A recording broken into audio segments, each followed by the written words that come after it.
شلون أم گوناهانە تەرکین. ابن قەیمی جەوزی بیست ڕێگەمان پێوە ئەفەرمێ ئەگەر ئەمانە بگریتە بەر ئینشاءالله ئومێد وایە کە خوای گەورە ڕزگارت کە. یەکەم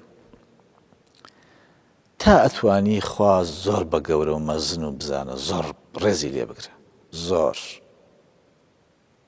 حتا خوا بە گەورە بزانیت ئەنجا بۆ دەرەکەی خۆ چەنە بچووکی. ما قەدەر الله حەقە قەدرێ، وەکو پێویست ڕێزیان لە خوا نەگرتووە. ئەو خوایی کە الأرض جەمیعا قەبضەته یەوم القیامە، ئەم زەویە بێ و هەموو هەسارەکان بێ هەمووی لە ناو دەستی خوایە سوبحانه وتعالە، هەموو ئاسمانەکان پێشراوەی ناو دەستی خوایە. یعنی تۆ بێ چی بێ بەرامبەر خوا، سەرپێچی خوایەکەکەی بیرکەرەوە. خوای گەورە مێهرەبان ئەگە عەرشەکەی هەژ مەلایکە هەڵیگرێ و هەر مەلایکەیەک ما بين شحمة أذنيه إلى عاتقه مسيرة 700 عام، لە نێوانی نەرمایی جۆچکەی تا سەرشانی ماوەی 700 ساڵ ڕێ بێ بۆ خاتری خوا. باشە دێ مەلایکێ و نەگەورەیە ئیتر کە تۆڵی الله ئەکبەر ینی ئەکبەر من كل شيء، خوا لە هەموو شتێک گەورەترە بۆ خاتری خوا. یعنی تۆزی حساب کە حساب ما لەکم لا ترجون لله وقارا، کورە چۆنە بێ ڕێز لە خوا نەگری، کورە چۆنە بێ خوا بە گەورە نەزانی ئەو خوایە گەورە عەزیمەی کە ئیتر خاوەنی هەموو کەون و گردونە بۆ خاتری خوا. یعنی مرۆڤ تۆ بەرامبەر مرۆڤێ گیرۆ دەبووی، بەرامبەر ڤایرۆسێک گیری خواردووە هیچی پێ ناکرێت لەگەڵەکە هەر نایبینی بەچاو بۆ خاتری خوا.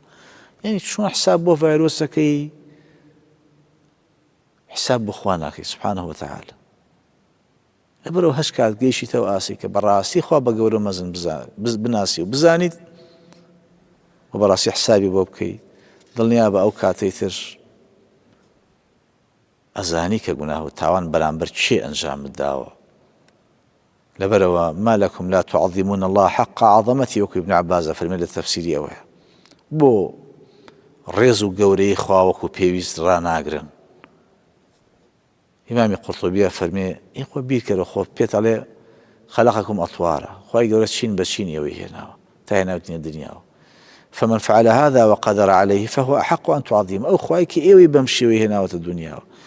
ئەلێ مرۆڤ تۆ یعنی وەرە چەنە بچووک بووی تۆوی مرۆڤێک بەڕاستی کە لە سیسیەکە 360 ملیۆن کە بە عەرەبی پێڵێن حەیوانی منە، یعنی ئەوە هەبێ کە لەگەڵ هێلکۆکە بێتە مرۆڤ. باشە بۆ خاتی خوا یعنی ئەبێ مرۆڤ چی بێ وڵاگەی تۆ قەناعەتی بڵێ لەسەر دەرزیەکە تۆوی ملیۆنەها ئینسان، کەواتە ملیۆنەها ئینسان لەسەر دەرزیەکە جێ بێت. ئێت خوا وەرە بەم پسووکی ڕەجاڵیەوە دژایەتی خوایەشی عەظیم و کەبیر بکەی. لە جەزای چیا دژایەتیەکەی؟ لەجەزای ئەو هەموو خێر و بەرەکەت و ژیانی کە پێبەخشیوی. أولم يرى الإنسان أنا خلقناه من قبل ولم يكن شيئا. مرۆڤ بۆ سپاسی خوا ناکات، بۆ بیر ناکاتەوە خۆ پێشتر هیچ نەبوو، لم يكن شيئا مذكورا، هیچ نەبووی هیچ.